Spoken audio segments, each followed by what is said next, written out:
This diamond crafting kit almost killed me. I don't know what this one's going to do. Welcome back everybody, I'm Michael. This is Happy Haunting. We're here for everything Halloween all year round, and I can't wait to share with you this latest project. I've decided to decorate partially in a witch theme this year, and I have selected another diamond craft product. Not just one, but four. We have four of these kits that I'm excited to tell you about. I really like the sparkly nature of this, and I thought it would go with sort of pretty and elegant witches.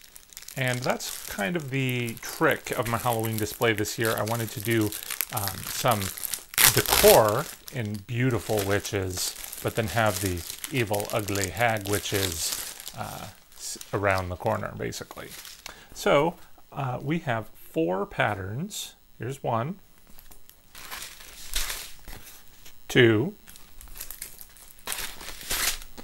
three, and four. So we've got four of these. I'm going to do them all at the same time, which is kind of crazy. The first one that I did, the little pumpkin, took me, I think, about 12 hours or so to do.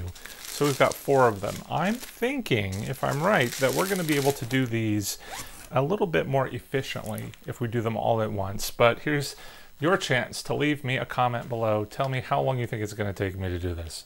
I don't know.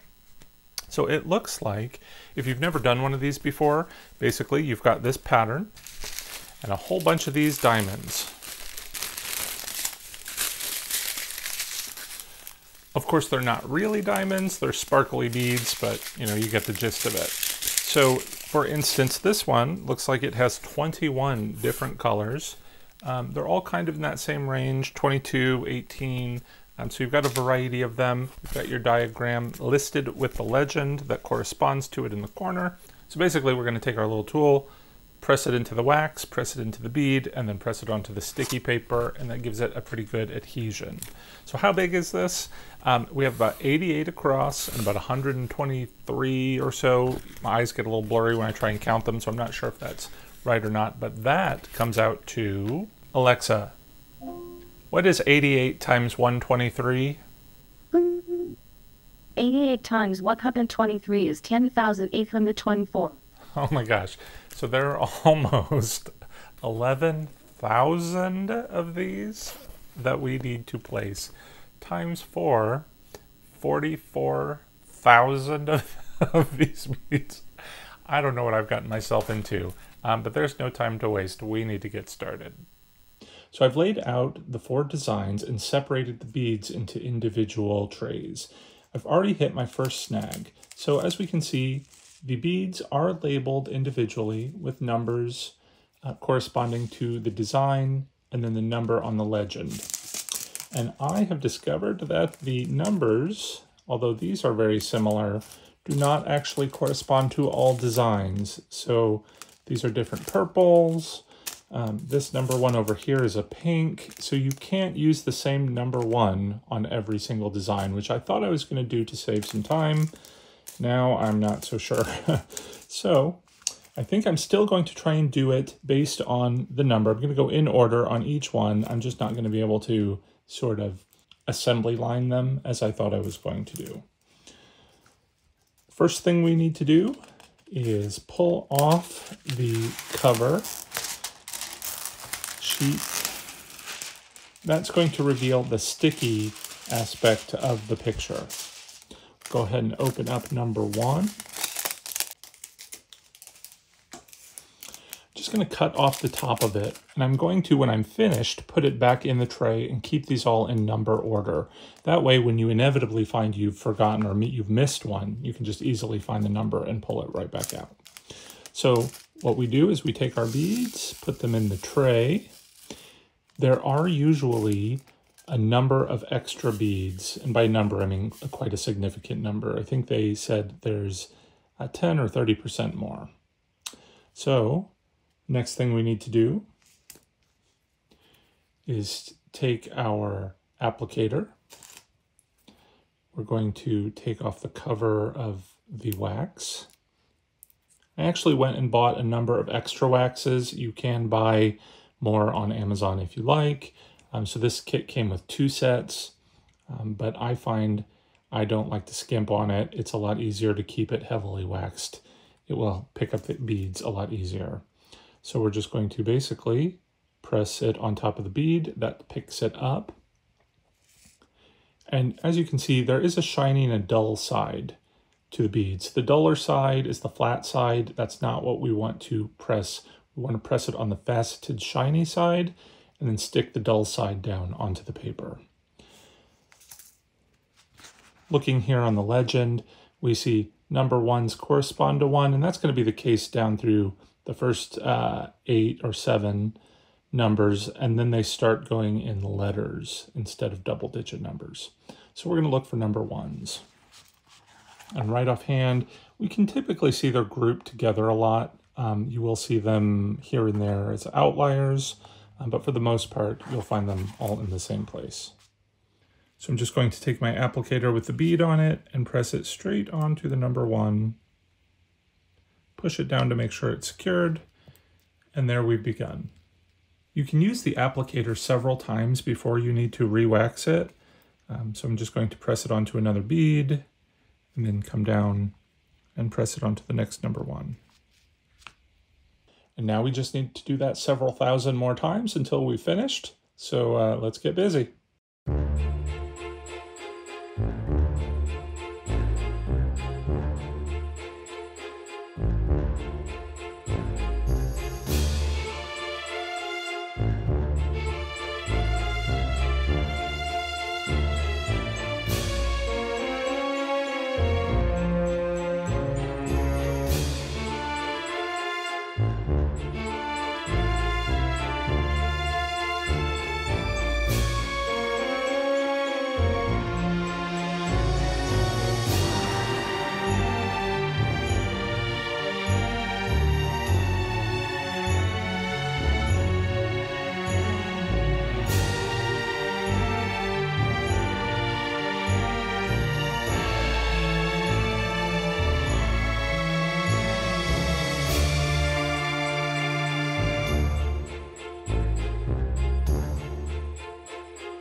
It has been a month and a half since I started this project, and we are 46 hours into diamond painting my witches.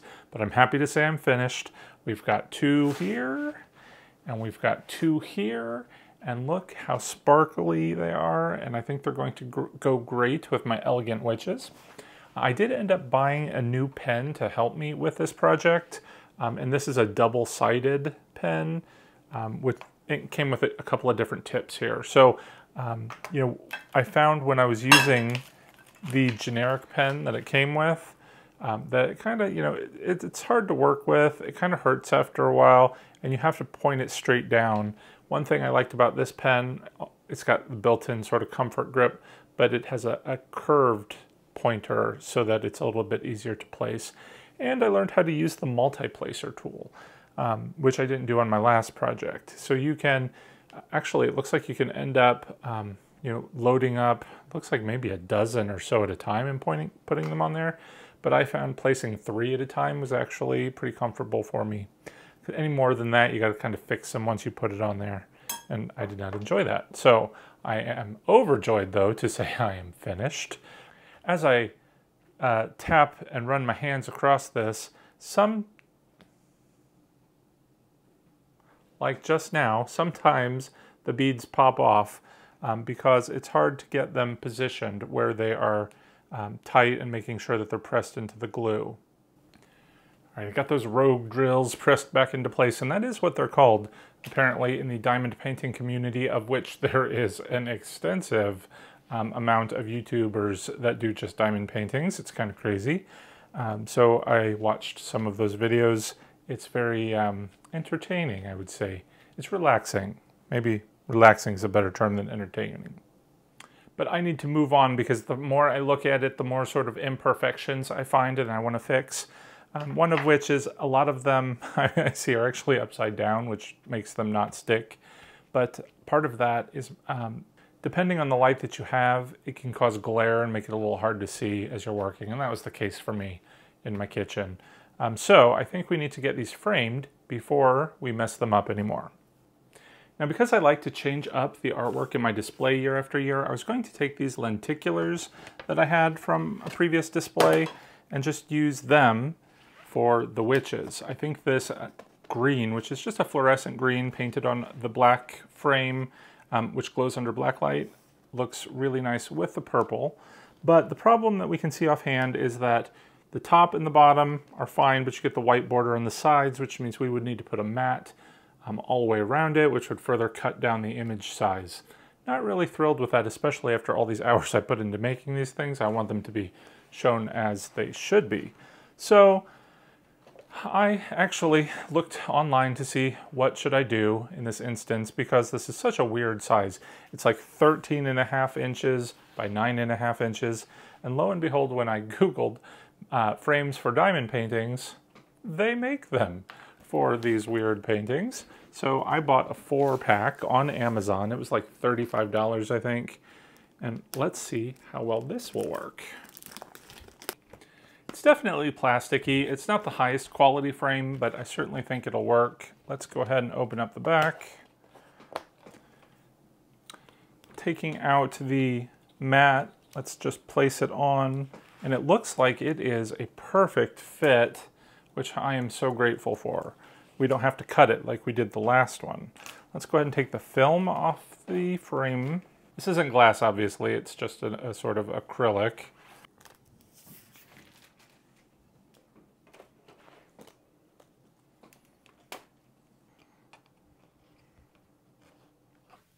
And here we have it. I think the frame with the matte really makes this shine. It looks fantastic. It fits perfectly around the picture. I didn't have to make it. It saved me a bunch of time. It was definitely worth the extra money. I did have a couple of the drills fall off though while I was trying to put it in. I had to take it apart and redo it a couple of times. But they do actually make a glue that you can put on that will absolutely seal everything in place, but that's too much effort for me. For a Halloween project, this is the way to go. Just simple, easy, done. I am contemplating whether or not I want to paint the frame green. I do think the green and the purple will complement each other pretty nicely, but because I've actually kind of developed a little bit of an addiction to the diamond painting process myself, I might actually reuse these frames for Christmas and make, you know, a Christmas one as well, but maybe that green would go with Christmas too. I don't know. Let me know. What do you think? In the meantime, let me go ahead and finish framing these 4 and we'll see what it looks like on the staircase.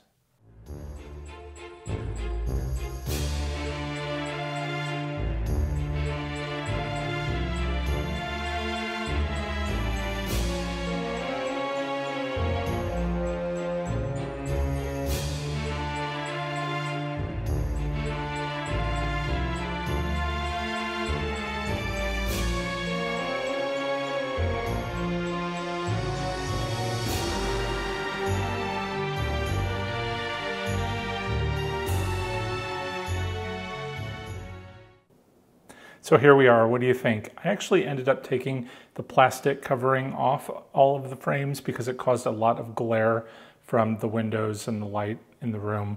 And I think it looks really good without it. You can see the sparkle of all of the drills up close, and it looks really great.